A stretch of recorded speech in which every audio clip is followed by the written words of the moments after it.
Have you ever looked at your payslip, seen $5,000 a month, and wondered if becoming a millionaire is actually possible? Not for CEOs, not for business owners, just for an ordinary employee taking the MRT every morning, grabbing Kopi before work, and trying to save whatever is left at the end of the month. Most people would say no. Singapore is expensive. Housing is expensive. Food costs more every year. Holidays cost more. Even a simple coffee seems to get pricier every few months. So how could someone earning $5,000 a month ever reach seven figures? The surprising answer is that it depends far less on your salary than what you do with it during the next 20 years. Because becoming a millionaire in Singapore is not usually one lucky event. It's a mathematical process. And once you understand that process, the journey becomes much clearer. Let's start with reality. A $5,000 monthly salary sounds decent. According to recent labor statistics, it sits close to the middle of Singapore's income distribution. Plenty of working adults earn around this amount. But after CPF contributions, taxes,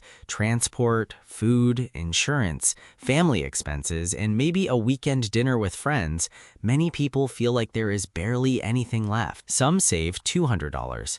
Some save $500. Some save nothing at all. That is where the paths begin to separate. Imagine two people earning exactly the same salary. They live in the same city, work similar jobs, graduate from similar schools. 20 years later, one has a seven-figure investment portfolio. The other has almost nothing outside CPF. The difference was never income. The difference was behavior. Let's run through a simple example. Suppose someone earning $5,000 a month manages to invest $1,000 every month. Not trade, not gamble, just invest consistently into a diversified portfolio and leave it alone. The first few years feel painfully slow. After 1 year, the account barely looks impressive. After 2 years, it still feels small. Many people quit here because they think investing does not work. But something interesting happens around the second decade. Compounding starts doing more work than your salary can. That's the moment most people underestimate. Imagine planting a tiny tree. For years, it barely grows. Then suddenly, it doubles in size over and over again. Money behaves in much the same way. The hardest part is surviving the early years without giving up. Now, you might be thinking, $1,000 a month sounds impossible. Fair point.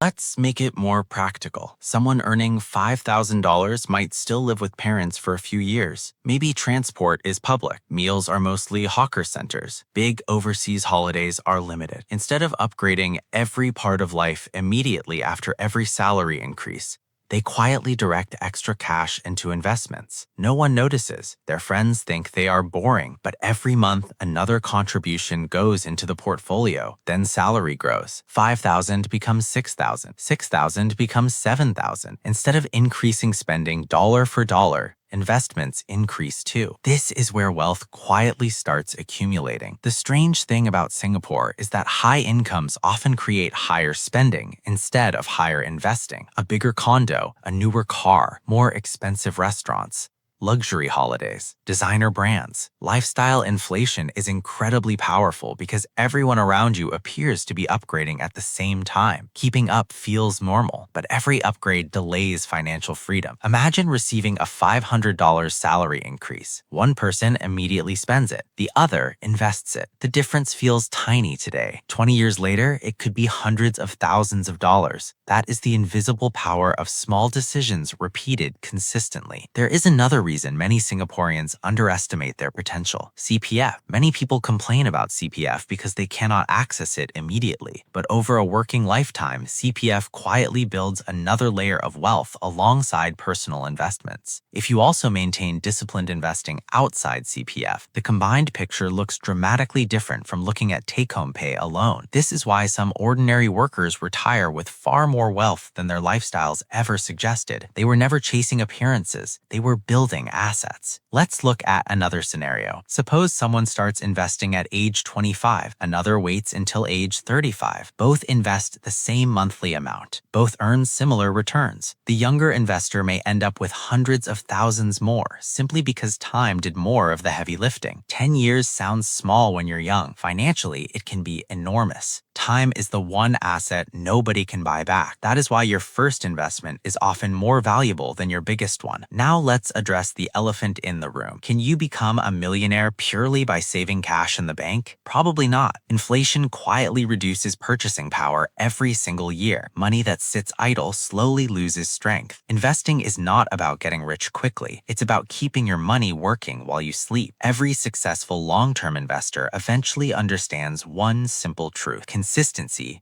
beats excitement. The investors who constantly chase hot stocks, crypto trends, or overnight riches often end up disappointed. Meanwhile, someone quietly buying diversified investments month after month rarely makes headlines, but often reaches financial independence. It isn't glamorous, it isn't exciting, but it works. There is another psychological trap worth discussing: comparison.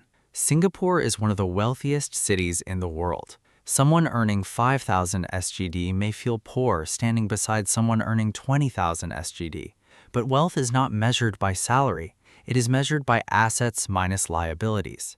The person driving an expensive car might owe the bank more than they own. The quiet investor taking the MRT could be sitting on a portfolio worth hundreds of thousands of SGD. Appearances rarely tell the whole story. The millionaire next door usually doesn't look like a millionaire.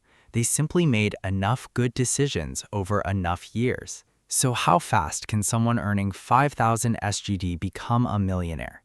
The honest answer is that there is no single timeline. It depends on savings rate, investment returns, career progression, lifestyle choices, and most importantly, consistency. For some people, it may take 15 years, for others 25. For many, the journey accelerates dramatically once salary increases are invested instead of spent. The bigger lesson is this: the first million is rarely built through extraordinary income. It is built through extraordinary patience. Most people overestimate what they can achieve in 1 year and underestimate what disciplined investing can achieve over 20. The future millionaire often looks completely ordinary today. They catch the same train, work the same office hours, eat at the same hawker centers.